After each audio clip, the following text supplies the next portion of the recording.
This podcast is sponsored by Tusk, an open source non-ICO crypto project powered by community. Check them out on the web at tusk.network. That's TUSC.network. The Rob McNealy program is the nexus of cryptocurrency, blockchain technology, and entrepreneurship. Now, welcome to the program. Today, I am talking to Landon Ainge. He is the Senior Vice President of Gabb Wireless, which is a new type of phone company. And they're doing some really interesting stuff. So I'd like to welcome the show. And Landon, how are you today? I'm doing great. Thank you so much for having me. So where are we talking to you from today?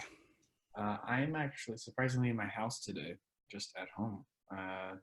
Normally I'm in the WeWork working in the office there, but caught me in between investor meetings, and now I'm at home because it was more convenient than going all the way to WeWork. Yeah. And you guys are based in Utah, right? Yeah, we are based in Utah. Yeah.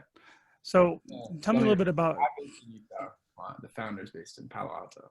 So. Oh, well, we won't hold that against them, right? Technology company then.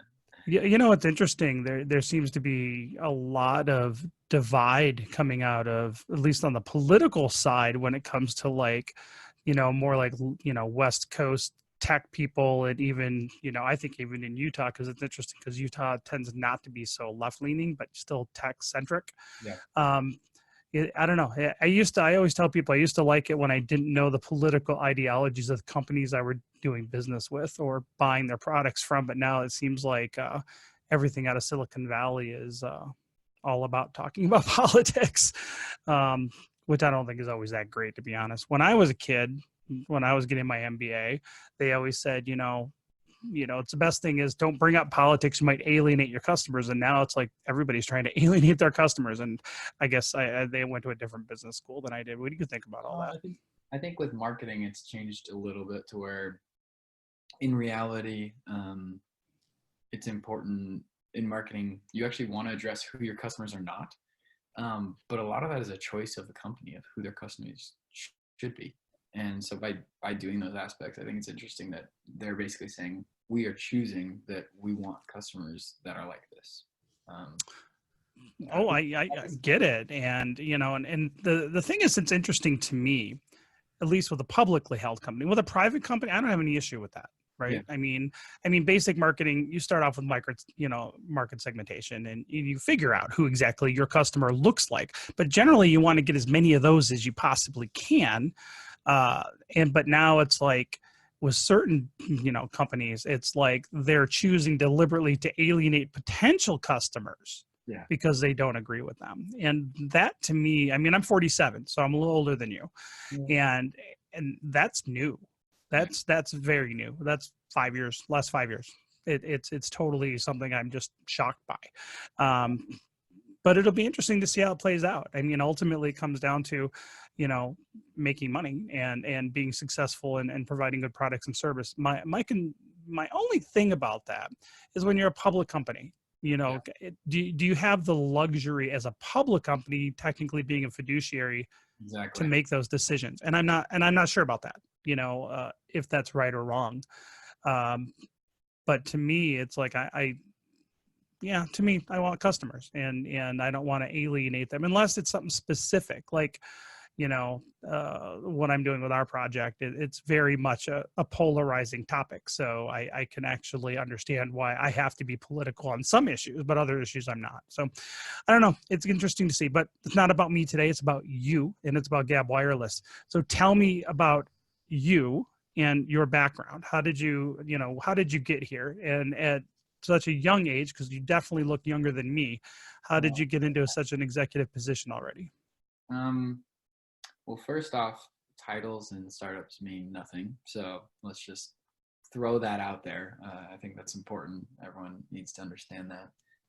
But second, I think for me, my journey kind of went through switching back and forth from the investment side of things to operations, back to investment and back to operations. I think for me, I worked at Goldman for a little while. Then I went and did mergers and acquisitions.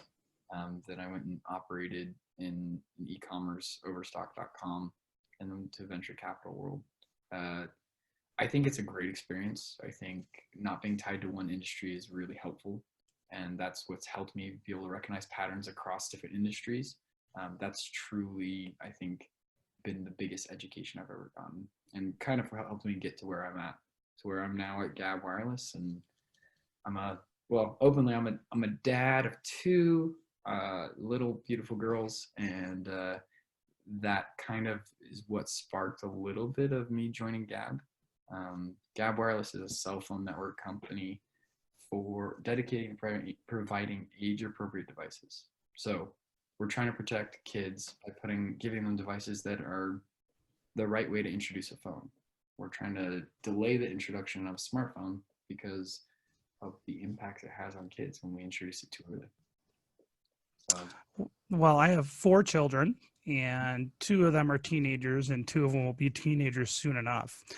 Yeah. And we homeschool our kids. I don't know, if I've ever talked to you very much about my personal life, but actually we homeschool our kids. And my oldest will be 17 in a few weeks, and she's just finishing up her sophomore year of college. So she's a full-time college student. She started when she was 14, part-time. And she didn't get her first cell phone until she was already a full-time college student. Now, definitely she's younger. And because we were very concerned about social media and things of that nature, and in fact, with our other children, we have a checkout phone that we allow, but they have to check it back into us. So we're pretty strict. We don't allow social media, and none of our kids, only our oldest right now has an email address. So and we definitely kind of lock down screen time and limit that. Some people say we're horrible parents and mean and restrictive and controlling, but I also remember how I was growing up, and I had no parental controls on my life, and I definitely say that I grew up way too early. So what is Gabb doing to address, I guess, these kind of concerns that I might have? And let's back up. What are the concerns that people have? What are the threats that parents are facing with kids having access to a smartphone? Yeah, I think we've talked to about 20,000 parents. So we've talked to a ton of parents going through getting their feedback on what their concerns are with technology, why. I don't want to go too deep into specifically what their fears are, but I want to more focus on what the impacts of that technology are, because the list of impacts, I think, are way worse than what people's fears are. People have lots of fears about, like, kids going down dark corners and doing things that they shouldn't be doing. But really, the concerns are in 5 categories. You've got just sleep deprivation being the biggest. When you have a device with a lot of stimulation that hits a point in kids' brains that keeps them everly engaged, that they don't sleep because they want to constantly have more of that. And if there's one thing that I can point to, it's sleep deprivation that's changing kids, and it's hurting kids, and it changes their academic performance, their ability to communicate. It changes their emotional roller coaster that they're already going on. But then you can point to kind of the social anxiety involved with social media. Social media is not bad.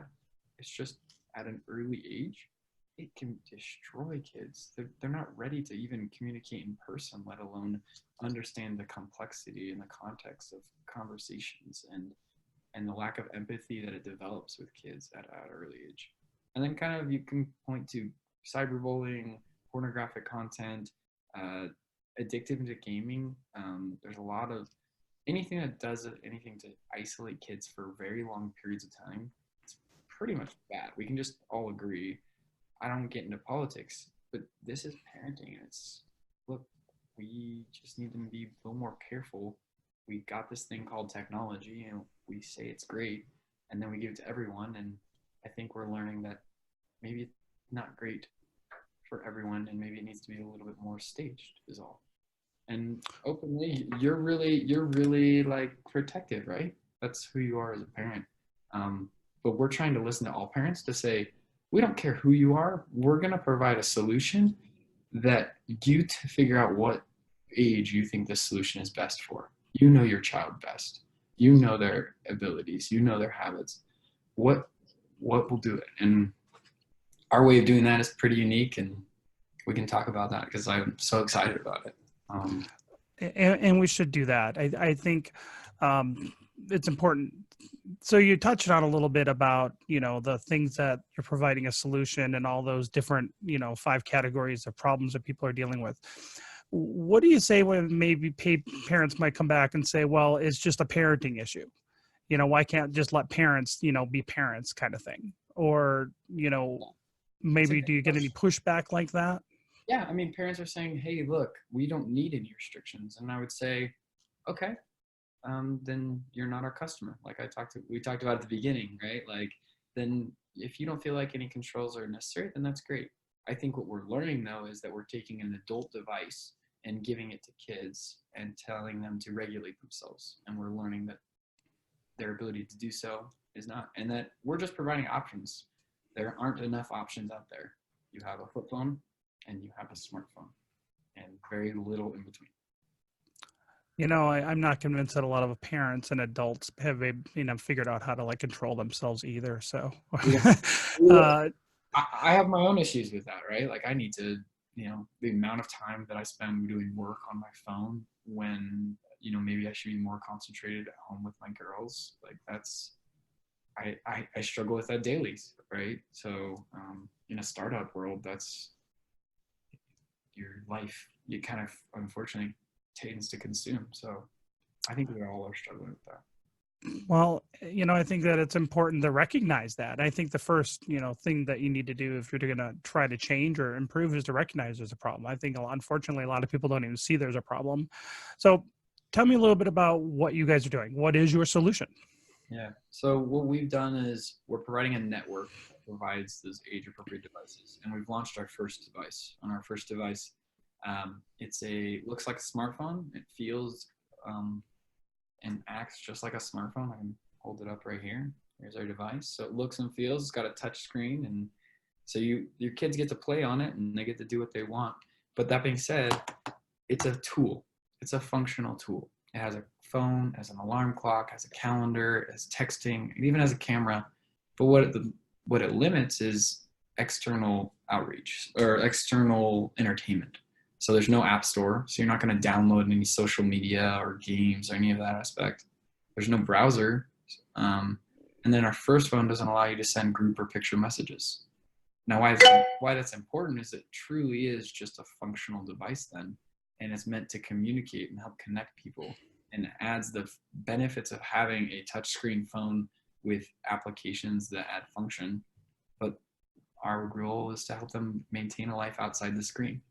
So parents' reason for getting kids' phone is to communicate with them, and so their kids can communicate with their parents and with their friends. So if you're just limiting a lot of the smart app kind of things, why not just use kind of a flip phone? Well, that's a good question. Ask your kids. Openly, it's more, it's a really important thing for kids to understand. For them, it's their social acceptance. Flip phones have a connotation that is really negative. It's a cause for being made fun of. And appearance is really important to kids at a young age. There's a reason they're wearing their fake Ray-Bans and looking really good, and why they look at certain types of clothing. Appearance is really important. And we've learned that from past companies that have tried to make kid devices, that they made them too kiddie. And that's the reason why it didn't work. They don't want to stick out from an appearance perspective, even if they don't necessarily want it. We've had teenagers come to us and say, I don't want social media. I don't want any of that stuff. But because I have it on my phone, it's a path of least resistance to where I just go there. But that appearance really is important. So is your device capable of adding those functionalities, say, as a kid grows older? So for instance, are there options to add in functionality at some point, or is it just permanently locked down? So our goal is to provide a stepwise function to kind of help kids graduate. Our first device here does what it does, and it's a $100 device, so it's like really easy, really palatable for parents. It's a month-to-month contract. Introduce it when you want, and then when they're ready, they'll graduate to either that next device that we introduce or to the family plan on a smartphone when they're ready for that type of behavior. And we'll start to introduce those. we won't be doing, we won't be introducing kind of that they'll have YouTube on this, or they'll have other entertainment apps on there.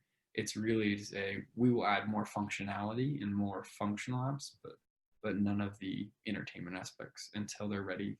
And once they're ready for that entertainment, we recommend parental controls on a smartphone.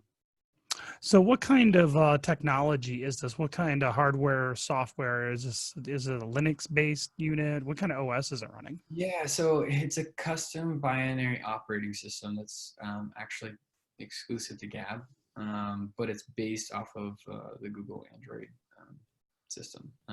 Because of the unique nature of what we've done, it is exclusively to ours. And we worked closely with one of the top manufacturers in the world, ZTE, to co-develop that exclusively for our network.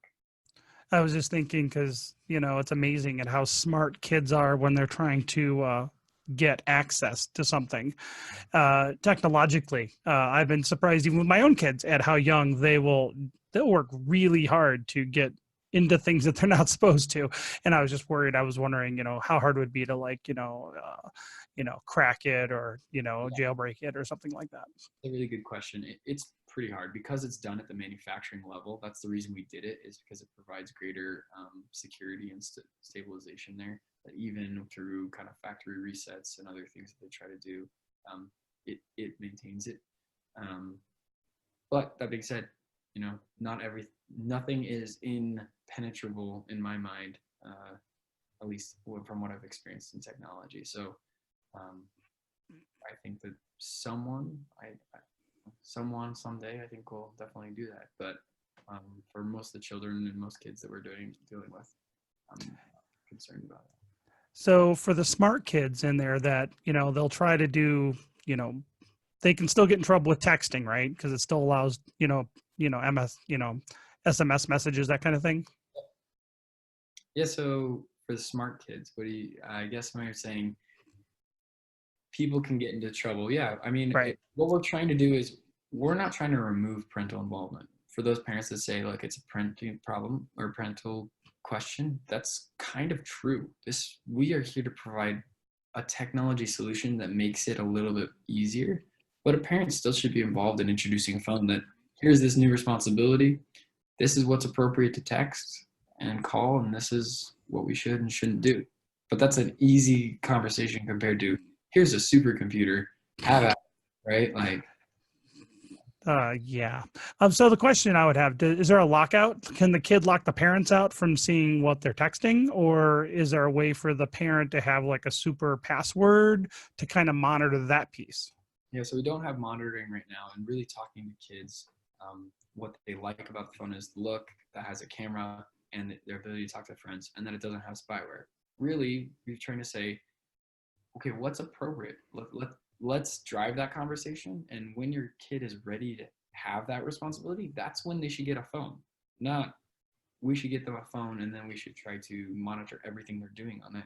Let's change that conversation to say, is my child ready for a phone? And if so, how do I have those conversations to make sure they are, and that we communicate to go through those aspects. So there's no monitoring. There's ability to lock it. We always give out we try to recommend a family contract when you give a kid a phone of these are what the expectations are to have a phone. This is what we do. You always share the password, mostly because kids forget and lose their password. That's first of all, but also because it's important for parents to do it. We recommend centralized charging stations, so kids shouldn't have their phones when they go in to their rooms.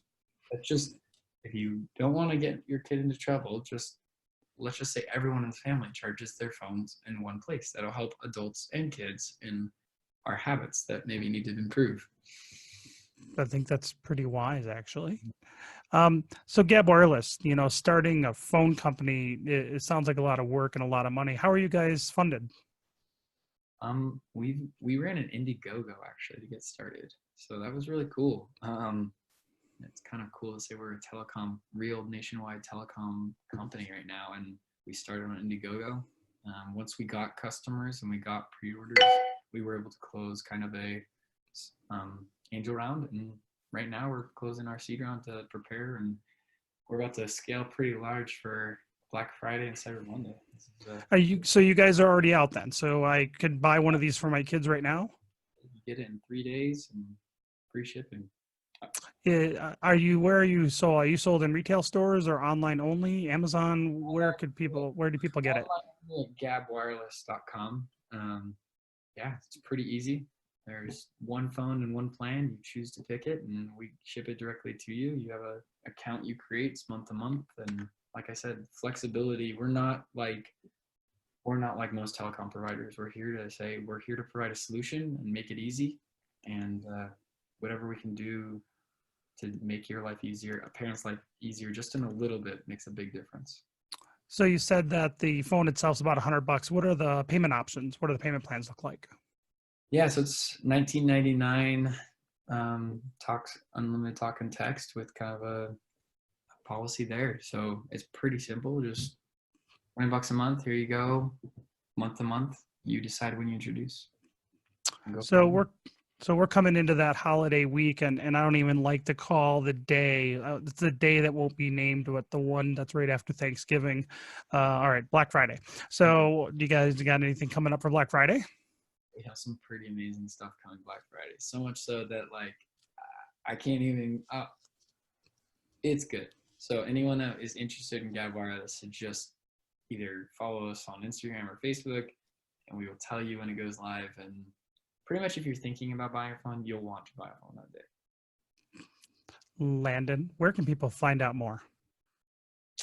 GabbWireless.com. Landon, thank you so much for coming on the show today, and I hope you have a wonderful weekend. Thank you. You too. Have a great weekend. Thank you for listening to the Rob McNealy program. Make sure you check us out on the web at robmcnealy.com and subscribe to our podcast at YouTube, iTunes, and on the Google Play Store.